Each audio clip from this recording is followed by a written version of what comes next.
Good evening বন্ধুরা, আজ হলো 7 ডিসেম্বর রবিবার। করিমগঞ্জ শিলচর হাইলাকান্দি থেকে উঠে আসা আজ সন্ধ্যার গুরুত্বপূর্ণ খবর। আজকের বিশেষ খবর হলো বড় জালেঙ্গায় মহিলা উদ্যমিতার চেক বিতরণের সূচনা মুখ্যমন্ত্রীর। 3 সন্তানের বেশি হলে কাটা যাবে 10,000 টাকা বললেন হেমন্ত। হাইলাকান্দিতে মুখ্যমন্ত্রীকে ঘিরে সংখ্যালঘুদের বাঁধ ভাঙা উচ্ছ্বাস, প্রত্যক্ষ সমর্থকদের বার্তা। বাইরের সঙ্গে সংযোগে অবরুদ্ধ উত্তর শিলচরের দ্বার খুলবে 80 কোটি টাকার মাধুরাঘাট সেতুর কাজের আজ শিলান্যাসে মুখ্যমন্ত্রী। শ্রীভূমিতে 37,415 প্রধানমন্ত্রী আবাস মঞ্জুর, আরও 12,000 নয়া ঘর আসছে বললেন মন্ত্রী রঞ্জিত। ভারতের ইতিহাস থেকে নেহরুর নাম মুছে ফেলতে চাইছে বিজেপি বললেন সোনিয়া।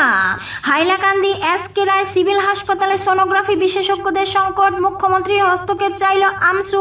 বেড়েঙ্গায় 3 কোটি ইয়াবা সহ আটক 1। এবার বিস্তারিত খবর। বিস্তারিত যাওয়ার পূর্বে আপনাদের যদি আমার ভিডিওটিকে ভালো লেগে থাকে তাহলে অবশ্যই একটি লাইক করে দেবেন এবং প্রতিদিন প্রতি মুহূর্তের তাজা খবর পেতে চ্যানেলটিকে সাবস্ক্রাইব করে রাখবেন, সঙ্গে নোটিফিকেশন বেলটি অবশ্যই ক্লিক করে রাখবেন। তবে এবার শুনুন বিস্তারিত প্রথম খবর। বড় জালেঙ্গায় মহিলা উদ্যমিতার চেক বিতরণের সূচনা মুখ্যমন্ত্রীর। এদিকে শনিবার বরাকের হাইলাকান্দির পর বড়জালেঙ্গা ধলাই বিধানসভা কেন্দ্রের আত্মসহায়ক গোষ্ঠীর 20,000-এরও অধিক মহিলাকে মুখ্যমন্ত্রী উদ্যমিতা যোজনার অধীনে 10,000 টাকার চেক বিতরণের সূচনা করেন মুখ্যমন্ত্রী ডক্টর হেমন্ত বিশ্ব শর্মা। অনুষ্ঠানে বক্তব্য রাখতে গিয়ে মুখ্যমন্ত্রী বারবার ধুতি লুঙ্গি প্রসঙ্গ উত্থাপন করে কংগ্রেসের সমালোচনা করেন এবং তার সরকারের আমলে বিভিন্ন জনকল্যাণমুখী প্রকল্পের কথা বিস্তারিত তুলে ধরেন। তিনি বলেন, বিজেপি সরকার বিনামূল্যে চাল দিচ্ছে এবং 1 জানুয়ারি 117 টাকার পরিবর্তে 100 টাকার ডাল, চিনির লবণ দেওয়া হবে। নিযুক্ত ময়না যোজনার মাধ্যমে কলেজ ছাত্রীদের সাহায্য দেওয়া হচ্ছে এবং আগামী দিনে সরকার ছেলেদের ক্ষেত্রে সাহায্যের পরিকল্পনা করছে বলে ঘোষণা করেন তিনি। দ্বিতীয় খবর, 3 সন্তানের বেশি হলে কাটা যাবে 10,000 টাকা বললেন হেমন্ত। এদিকে উদ্যমিতা যোজনার চেক বন্টন করতে এসে ভোটের ডঙ্কাবাজি মুখ্যমন্ত্রী ডক্টর হেমন্ত বিশ্ব শর্মা সমালোচনা করেন কংগ্রেসের। পাশাপাশি জানিয়ে গেলেন 3 সন্তানের বেশি হলে নাম কাটা যাবে 10,000 টাকা থেকে। শনিবার হাইলাকান্দি মুখ্যমন্ত্রী মহিলা উদ্যমিতা যোজনার অর্থের চেক বন্টন অনুষ্ঠান হয় হাইলাকান্দিতে। জেলার 17,770 জন মহিলা সুবিধা প্রাপকদের হাতে উদ্যমিতা যোজনার চেক তুলে দিতে জেলা প্রশাসন এদিন অনুষ্ঠানের আয়োজন করেন। মুখ্যমন্ত্রীর হাত ধরে এদিন চেক বন্টন অনুষ্ঠানের সূচনা হয়। সকাল থেকেই জেলার উত্তরে মহাদেবপুর থেকে দক্ষিণে রামনাথপুর পর্যন্ত সুবিধা প্রাপক মহিলা সহ কয়েক সহস্রাধিক মহিলা যুবতী এদিন জেলা সদরের সরকারি VMHS স্কুল তথা রবীন্দ্র মেলার মাঠে উপস্থিত হন। দীর্ঘ প্রতীক্ষা ছিলেন মুখ্যমন্ত্রী। বেলা 11:20 মুখ্যমন্ত্রী ডক্টর হেমন্ত বিশ্ব শর্মা হেলিকপ্টার হাইলাকান্দি ডিএসএতে অস্থায়ী হেলিপ্যাড অবতরণ করে মুখ্যমন্ত্রীর সুদৃশ্য সভাস্থলে পৌঁছতে উল্লাস আর জিন্দাবাদ ধ্বনির মাত্রা দ্বিগুণ বেড়ে যায়।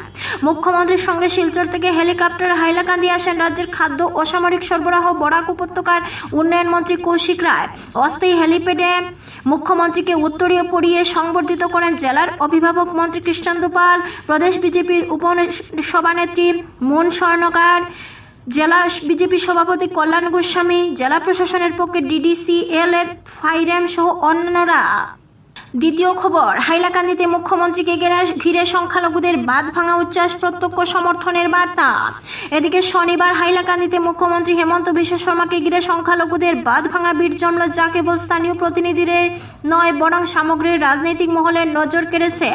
রাস্তার দুপাশে কাতারে কাতারে মানুষ হাতে প্ল্যাকার্ড নিয়ে কখনো বা শুধু উৎসাহের সঙ্গে তাকে এক ঝলক দেখতে এবং নিজেদের অভাব অভিযোগ জানাতে ভিড় করেন।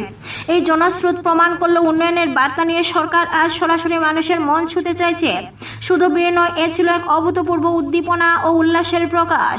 হাইলাকান্দি যে সমস্ত এলাকা ঐতিহ্যগতভাবে বিরোধী দলের ঘাঁটি বলে পরিচিত ছিল, সেখানেই মুখ্যমন্ত্রী আগমন ঘিরে এদিন যেন এক স্বতঃস্ফূর্ত উৎসবের মেজাজ। শত শত মানুষ ঘন্টার পর ঘন্টা অপেক্ষা করছিলেন মুখ্যমন্ত্রীকে একবার কাছ থেকে দেখার জন্য।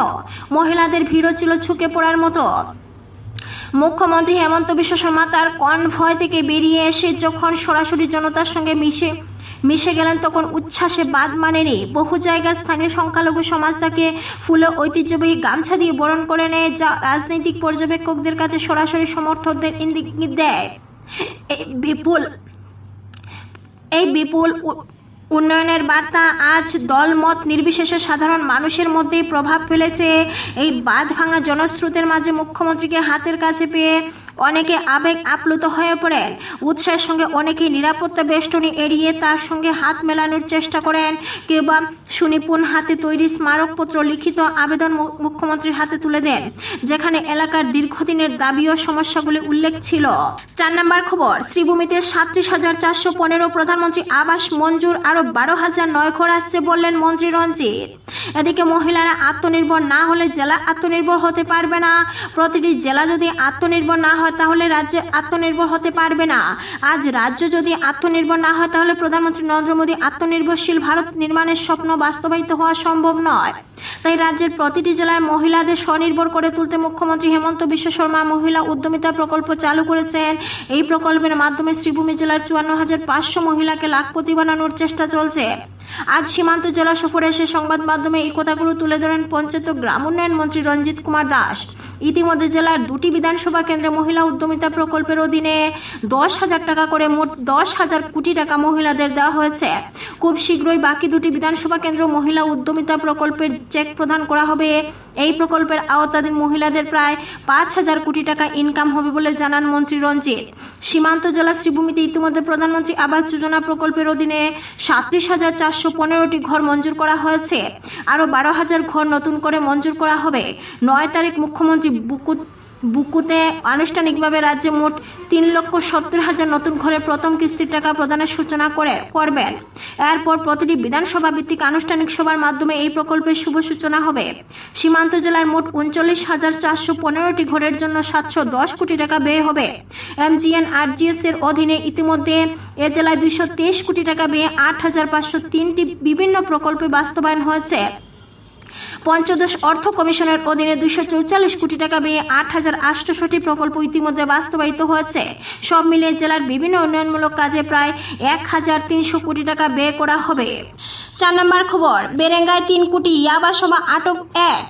এদিকে কাছাড় জেলায় ড্রাগসের বিরুদ্ধে পুলিশের অভিযান অব্যাহত রয়েছে। অতিরিক্ত পুলিশ সুপার সুব্রত সেন জানান, নির্ভরযোগ্য তথ্যের ভিত্তিতে আজ ভোর রাতে শিলচর সদর থানায় TSI এর নেতৃত্বে একটি পুলিশ দল শিলচরের বেরেঙ্গা তৃতীয় খণ্ডে অভিযোগ চালিয়ে নাজমুল মজুমদারের নামে একজন ব্যক্তিকে গ্রেপ্তার করে তার কাছ থেকে 10,000 ইয়াবা ট্যাবলেট উদ্ধার করা হয় এবং স্বাধীন সাক্ষীদের উপস্থিতিতে তা জব্দ করা হয়। বাজেয়াপ্ত মাদক দ্রব্যের মূল্য প্রায় 3 কোটি টাকা। মামলা নথিভুক্ত করে তদন্ত করা হচ্ছে। 5 নম্বর খবর, ভারতের ইতিহাস থেকে নেহরুর নাম মুছে ফেলতে চাইছে বিজেপি বললেন সোনিয়া। এদিকে ভারতের ইতিহাস থেকে জওহরলাল নেহরুকে মুছে ফেলতে চাইছে বিজেপি। এই অভিযোগ প্রাক্তন কংগ্রেস সভানেত্রী সোনিয়া গান্ধীর। শুক্রবার দিল্লির জওহর ভবনে নেহেরু সেন্টার ইন্ডিয়ান উদ্বোধনী অনুষ্ঠানে তিনি অভিযোগ করেন বিজেপির বিরুদ্ধে। সম্প্রতি গুজরাটে এক অনুষ্ঠানে প্রতিরক্ষা মন্ত্রী রাজনাথ সিং বলেছেন, প্রয়াত প্রধানমন্ত্রী জওহরলাল নেহরু সরকারি অর্থে অযোধ্যার বাবরি মসজিদের পুনর্নির্মাণ করতে চেয়েছিলেন, তবে তৎকালীন স্বরাষ্ট্রমন্ত্রী বল্লভভাই প্যাটেল বাধা দেওয়া তা সম্ভব হয়নি। এরপর থেকে কংগ্রেস নেতারা রাজনাথ সিংয়ের বক্তব্যকে খণ্ডন করে বিজেপি নেতাদের বিরুদ্ধে ইতিহাস বিকৃত করার অভিযোগ আনছে। সোনিয়া গান্ধী বলেন, ভারতের স্বাধীনতা আন্দোলনে জওহরলাল নেহরু নেতৃত্ব দিয়েছেন। সারা বিশ্বে একথা স্বীকার করে তিনি একজন বিশ্ব নেতা ছিলেন। দেশ স্বাধীনতা লাভ করার পর প্রচুর সমস্যার সম্মুখীন হয়েছিলেন, কিন্তু একজন বিচক্ষণ নেতার মতো সব সমস্যাই অত্যন্ত পারদর্শিতার সঙ্গে সমাধান করছেন। তিনি দেশের সামাজিক, রাজনৈতিক ও অর্থনৈতিক ভিত মজবুত করেছিলেন, কিন্তু এই বহুমুখী প্রতিভাবকে বিজেপি নানা অপবাদ দিয়ে যাচ্ছে। দেশের স্বাধীনতা আন্দোলনে যাদের কোনো অবদান নেই, যারা মহাত্মা গান্ধীকে হত্যা করতে পারে, তারাই জওহরলাল নেহরু সম্পর্কে কুৎসা ওড়াতে পারে। সোনিয়া গান্ধী বললেন, জওহরলাল নেহরু কোটি কোটি মানুষের আলোর আশা ছিলেন। তিনি পর্বতসম ব্যক্তিত্ব ছিলেন। তার কাজকর্মের বিশ্লেষণ ও সমালোচনা হতেই পারে না, কিন্তু তাই বলে দেশ গঠনে তার অবদানকে অস্বীকার করতে হবে, ইতিহাস থেকে তার নাম মুছে ফেলতে হবে, এটা বরদাস্ত করা যায়নি। ভিডিওটি দেখার জন্য আপনাদের অসংখ্য ধন্যবাদ।